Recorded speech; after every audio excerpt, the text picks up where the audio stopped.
The lament of a bear, which is what I penned towards the end of last year, was trying to make sense of what happened with the U.S. stock market last year, because if you go back to the end of 2023, the consensus at that point for the end of 2024 was that the S&P 500 was going to close the year at 4,900, and we finished more than 1,000 points above that. So I'm not alone in not having seen that we're going to have another 25% total return year for the benchmark index. And what I tried to do was explain what is the message from the market. I did tip my hat to the bulls. I think that what I had underestimated was really the power of this AI trade, because even though the market finished the year broadening out some, it was still a very highly concentrated stock market, and it was the Mag 7 and technology in general that really drove the price action. What I had said was that the markets had basically noticed an inflection point in the technology curve, that was a big model change.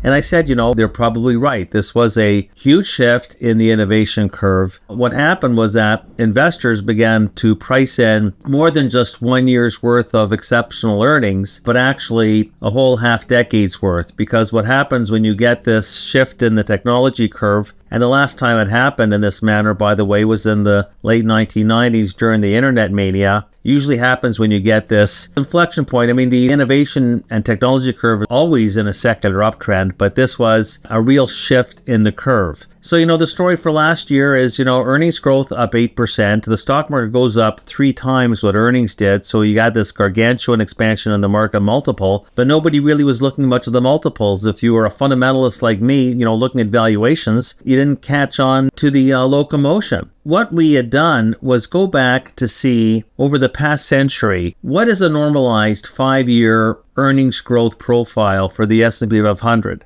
And it's 7 to 8%. And while I had ascertained that investors naturally lengthened their time horizons because of this inflection point in the technology curve, when we even go to the longer term view, guess what's priced in on a 5-year forward basis in terms of what the market is telling you what earnings growth is going to be doing on an average annual basis to make the valuations really make sense. And the markets are telling you that they're expecting 20% earnings growth per year for the next 5 years, about triple what the historical norm is. So I'll tip my hat and say, sure, there's been an inflection point in the technology curve with generative AI. We know that it's a big game changer, but are we going to deliver that sort of earnings growth to triple the norm over a 5-year time span? I'm a little skeptical about that. And remember, the last time that we had this sort of growth priced in was during the internet mania. And we'll see how this all plays out. But I didn't shift my view. I didn't shift my investment recommendations. And people say, okay, what are you going to do about it next?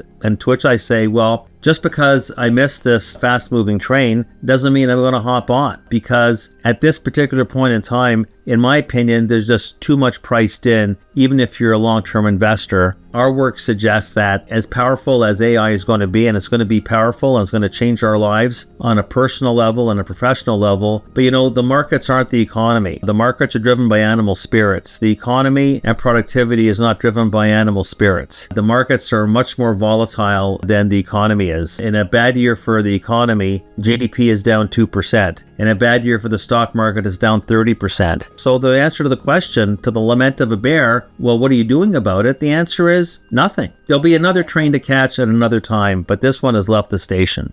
I don't think we're in 95, 96, or 97. And everybody thinks that they'll be able to time, when to get out of the market, because the one thing we know, to quote Herb Stein, is that anything that can't last forever won't. So I think it is a price bubble.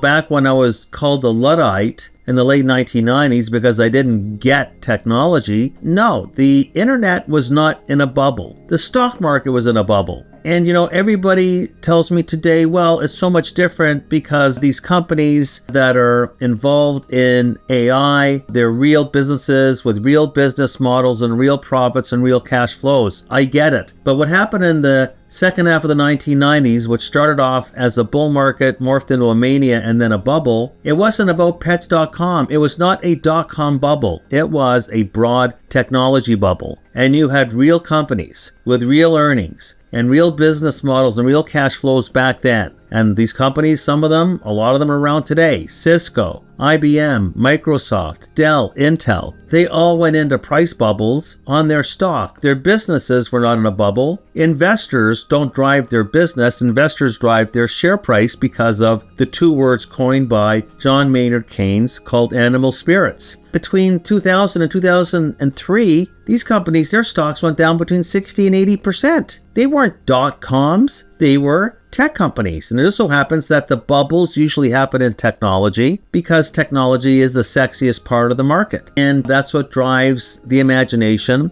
And it also drives the wild exuberance you tend to see in terms of investor behavior. And that's the one thing that hasn't changed over thousands of years in this business, which is the extreme sentiment between fear and greed. The economy is not driven between fear and greed, which is why the economy is not a volatile asset class, but equities are driven by fear and greed.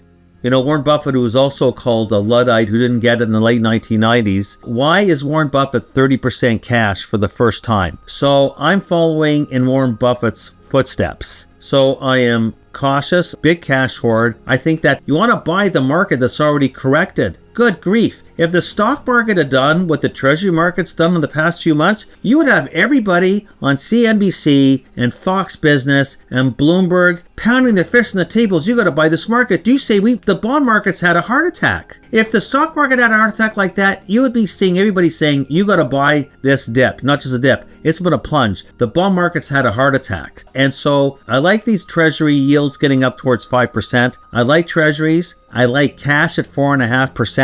Unlike 2022, when, where were you going to hide in 2022 when we had that huge drawdown? People forget that the markets do go down. Markets went down in 2022, but everybody's brain has turned fuzzy because we had back-to-back years of 25%. But this time around, when the bad stuff hits the fan, at least you have a 4.5% treasury bill that you could go into. I like Ginnie Mae bonds with a quasi-government guarantee. When you have a situation where the equity risk premium is zero, so not only is the market telling you 20% EPS growth per year for the next half decade, when the ERP is zero, like it was in the late 1990s, when everybody's head was in the clouds, the market's telling you that equities have become a riskless asset. You're asking me, what is the market telling you? Equity investors who are putting money in the equity market are telling you that they are comfortable in treating the equity market as a riskless asset. It's as if the collection of stocks in the S&P 500 are trading as if they are zero beta. No risk. It's the same thing in the corporate bond market. You get the same yield in a implicit government guarantee Ginnie Mae bond as you do in investment grade bond right now in the corporate market. The corporate market, though, has in average times a 2% default rate. Well, there is no default rate in Ginnie Mae bonds. So there's tranches of what I call safe yield in fixed income that I like. On top of that, there's a whole bunch of other very idiosyncratic areas that I would point to that you want to own for the long term. I do think that energy is something that you want to own. I like the commodity space for the scarcity value. Uranium, the same sort of thing. I don't have zero in the stock market. I like the areas of the market that are low cyclicality, low beta to the market, that have dividend growth and dividend yield characteristics. Could you include the financials in there? Absolutely. Can you include utilities, telecom services? Absolutely. So I don't want people to think that I'm advocating a portfolio that's replete with baked beans, canned tuna, sawed-off shotguns, and barbed wire. But I am saying I want to play it safe.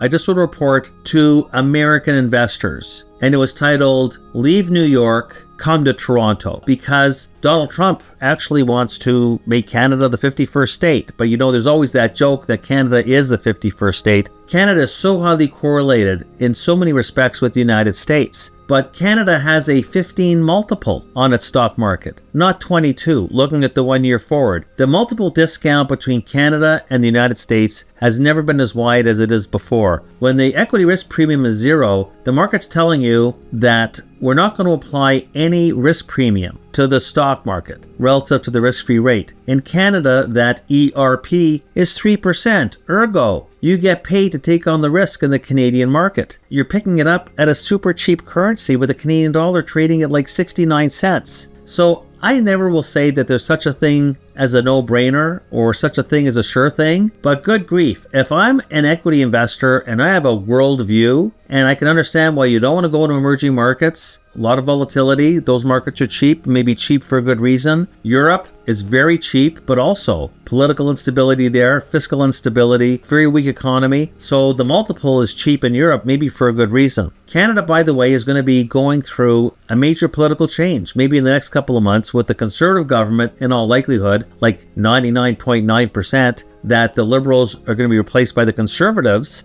and the Conservatives are pro-market and pro-business. With a 15 multiple, this isn't priced in with a cheap currency. Much better dividend growth, dividend yield characteristics. Canada for an American investor. I mean, if you're an equity investor, you've had all these great winnings in the US market, and you're looking to deploy the winnings somewhere else, which you probably should. There's such a thing called rotation. You got to look carefully at the Canadian market.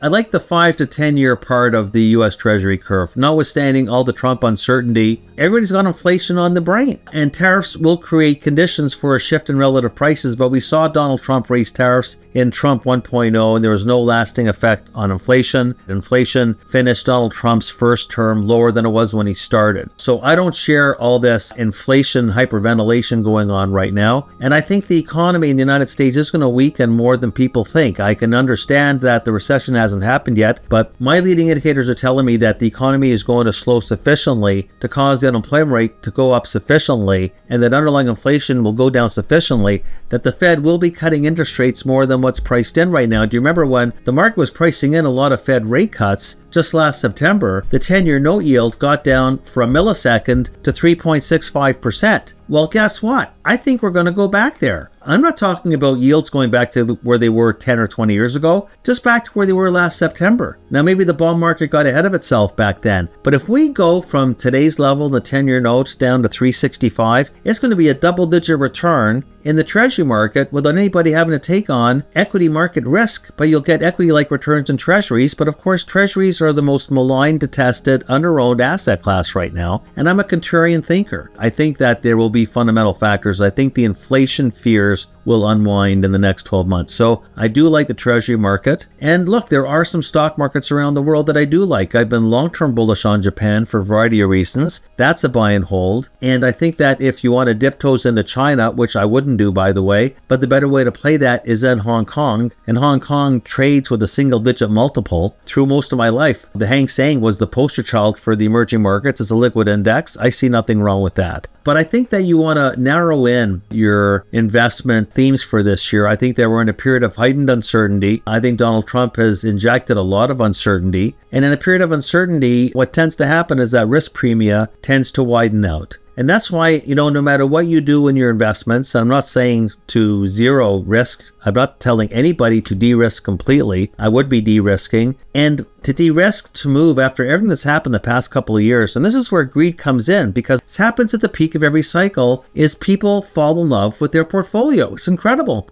To which I say, fall in love with your partner. Do not fall in love with your portfolio. It won't always love you back. And so the fact you're getting paid 4.5% to be in risk-free treasury bills, well, guess what? I think if Warren Buffett figured that out, the rest of us should probably pay a little bit of respect to that. So I'd say that a big chunk of your portfolio, and maybe it should be 30%, should be in cash right now. I 100% agree with that.